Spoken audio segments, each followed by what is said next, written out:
Okay, let's think about this. That moment, maybe late at night, maybe you're stressed out, and you know what you should do. But there's this other pull, right? Mm-hmm. That compulsion. The thing you know is going to cause trouble, maybe even chaos. Could be anything, the impulse buy, picking up the phone to call that person. Exactly. That instant fix that you just know will derail everything you've planned. It's this massive gap, isn't it? It really is the gap between the rational you, the one who sets goals, and the immediate you, the one who's just overwhelmed, and in that moment, willpower. It just vanishes. Yeah, it feels like it's not even there. And this isn't new, this struggle. It's ancient. So today we're going to dive into a strategy for dealing with that. Not from some modern guru, but way back. From ancient Greece, actually. We're looking at pre-commitment, and the classic story, the one that really nails it down, is from Homer's Odyssey, Book 12 specifically. Right, Odysseus, king of Ithaca. He's got this huge challenge, sailing past the Sirens. Oh, the Sirens. Mythical figures. Mhm. Women whose song was apparently so beautiful, so irresistible. So tailored to you personally. Exactly. It wasn't just a nice tune. It supposedly promised you everything you ever wanted, knew your deepest secrets, and sailors would hear it and just steer their ships straight onto the rocks. Total destruction. And the crucial thing here, Odysseus knew this. He knew his usual strengths, his cleverness, his reputation, his physical strength. None of that would be enough. Mm-hmm. He accepted up front that he'd lose his mind. Which is quite a profound insight, isn't it? To know your limits before you hit them. He basically conceded my future self, when faced with this, will be irrational. And he planned for that irrationality. Okay, so let's unpack the plan itself, because it wasn't about inner strength at all, was it? It was all external, mechanical almost. Completely. He understood his own predictable irrationality. So, two main parts to the plan. First, for his crew. Right. He needed them functional. So what did he do? Simple and blunt, beeswax. He had them plug their ears tightly with beeswax. Total removal of the temptation. They couldn't hear the song, so they couldn't be lured. And importantly, they also couldn't hear him when he inevitably lost it. Precisely. That was key. Now, for himself, he actually wanted to hear the song. Bit of ego there, maybe. Or curiosity. Ha! Probably. Yeah. But he also wanted to live, so... So he tells his men, tie me to the mast, tie me tightly. But that wasn't even the most critical instruction. The really vital part was the order he gave them before they set sail. Ah, yes, the pre-order, the contract with his sane self. Exactly. He made them swear. No matter what he said later, no matter how much he begged, pleaded, screamed, ordered them, they were to ignore him completely, disregard everything. In fact, if he struggled too much, they were to tie him even tighter. Wow, okay. So the moment of truth comes, they sail closer, the song starts. And just as predicted, Odysseus loses it, completely overcome. He's shouting, struggling, begging them to untie him, to turn the ship towards the deadly sound. He wants what he knows will destroy him. But the crew, they've got beeswax in their ears, they can't hear the sirens, and they can't hear their king's mad ravings. They just keep rowing, following the original orders. The ropes hold firm. The ship sails past. And Odysseus, he makes history. The only person, apparently, to ever hear the siren song and survive. It wasn't his strength during the temptation, but his planning before it. That's the enduring lesson, really. Some temptations, some forces, you can't reason with them. You can't philosophize your way out of them. Your sophisticated arguments just crumble. So you can't outthink the addiction or the destructive impulse in that moment. No. Sometimes the only answer is just blunt removal. Setting up a structure, an external barrier, because you know you won't be strong enough internally when the time comes. Okay, but this requires a huge mental shift for us today, doesn't it? We're kind of taught that maturity means always being in control, mastering ourselves. This sounds like the opposite, surrendering control. It is. It requires, frankly, a dose of humility that can feel quite painful. Right. You have to accept that sometimes, under specific kinds of pressure, you will lose your capacity for sound judgment. Do you have to? What was the phrase? Give others powers of attorney over certain parts of your life. Yes, temporarily. You have to be willing, maybe, to be treated like a child in one specific area to protect the adult goals you really care about, your safety, your relationships, your long-term plans. But hang on, is there a risk here? Like, are we just avoiding the challenge? If you always tie yourself up, how do you build that inner resilience? Where's the line between smart planning and, well, just not facing things? That's a really important question, and the key is strategic and temporary. It's not about avoiding all difficulty forever. It's about recognizing specific, predictable points of failure.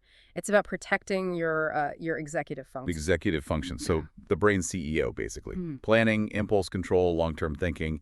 That part just goes offline sometimes. It can, yes, especially under severe stress or when things like shame or deep loneliness or despair take hold. The CEO basically checks out. And in that moment, trying to just will yourself back into control, it often doesn't work. So the pre-commitment strategy is admitting, okay, my CEO is going to take an unscheduled break here. I need external systems in place for when that happens. It's like trusting your past self over your future, potentially compromised self. Precisely. It reframes self-respect. It's not, I'm strong enough to handle anything. It's, I respect myself enough now, while I'm clear-headed, to protect myself later when I know I might not be. Okay, so let's bring this home. We don't have literal sirens today, but we all have our own versions, right? So specific things that just get us. Absolutely. And they're usually very specific, aren't they? Tailored perfectly to our own personal weaknesses, our own psychological fault lines. They hit us where we're most vulnerable, often when we're tired or stressed. Well, okay, maybe it's an ex, someone who caused immense pain, but late at night, feeling lonely. That urge to call them, knowing it's a terrible idea, but the pull is just immense. Or maybe it's something financial, that gambling website or that risky investment scheme you know you shouldn't touch, but when you get a bit of extra cash, the urge to just try your luck is overwhelming. Or it could be simpler. That specific type of chocolate biscuit you mentioned. You know if you have one, the whole packet is gone. It completely torpedoes your health goals, but in the moment. In the moment, the immediate gratification wins. Or perhaps it's a work situation, that colleague who drives you nuts. You know you need to stay professional, but you feel that rising anger, that urge to send that email. Right. That email you'll regret the second you hit send. So the danger is specific to us. It finds our weak spot. Yes. And the first step is acknowledging that weak spot clearly, without making excuses, without pretending it's not that bad. Seeing it clearly, maybe even without losing too much dignity, hopefully. And then when you see it clearly, that's when you need to gather your sailors, as the source puts it. Exactly. That's when, in a moment of calm sanity, you identify the trusted people in your life, friends, family, maybe a therapist or mentor, and you have an honest conversation. This sounds like the really hard part. You have to actually tell them your weakness. You do. And you have to ask them, essentially, to hold the tiller for you, just temporarily, in that specific situation. Cede that temporary right over that part of your destiny. Okay, so practically speaking, what does that seating look like? What are the modern equivalents of the ropes and the beeswax? It could be quite concrete, literally handing over your phone to a friend for an evening if you know you'll be tempted to make that call. Or giving someone the Wi-Fi password or the plug to your computer. During hours, you need to focus or avoid certain sites. Maybe asking a friend to change the password on a shopping app for a while. Or telling them, look, if I call you after 10 p.m. sounding upset, don't let me talk myself into contacting my ex. Remind me of this conversation. It could even be asking someone to check your phone log, maybe? Or telling a friend, don't let me into the bakery this week. It feels kind of childish, doesn't it? Humiliating, almost. It can feel that way. Definitely non-edifying, as the source says. But what's the alternative? Pretending you have this constant, unwavering reasonableness that, let's be honest, most of us only possess intermittently.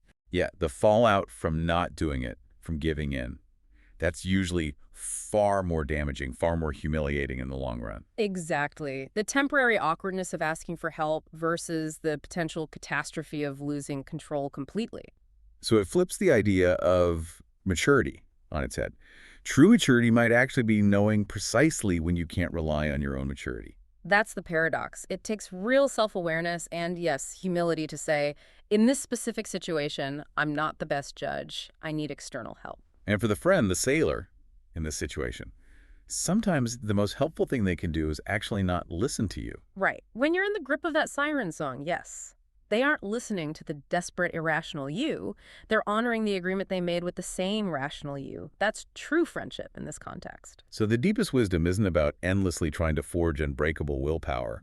It's about knowing its limits, knowing when to just take willpower out of the equation altogether, build a structure around it. It's an act of profound self-care, even though it looks like surrender. And it requires that moment of absolute honesty. You have to be able to say to someone you trust. What's the ultimate plea? Something like this. Look, I'm strong enough, self-aware enough to know how weak I can be in this specific area. Please protect me from what I know I'll want. Do me the kindness, the true kindness of ignoring everything I might ask you for when I'm in that state. Wow, that takes courage. So for you listening, Mm-hmm. maybe take a moment. Where's your siren? What's that specific vulnerability, that song tailored just for you? Mm-hmm. Pinpoint it. And then the harder question, perhaps, Mm-hmm. who could be your sailor? Who do you trust enough to hand over that tiller, even just for a little while, in that one specific area? What's one concrete thing, one rope, one bit of beeswax you could put in place, maybe even today, to protect your future self from your predictable desires? It might feel like tying yourself down, but maybe that's the path to real freedom.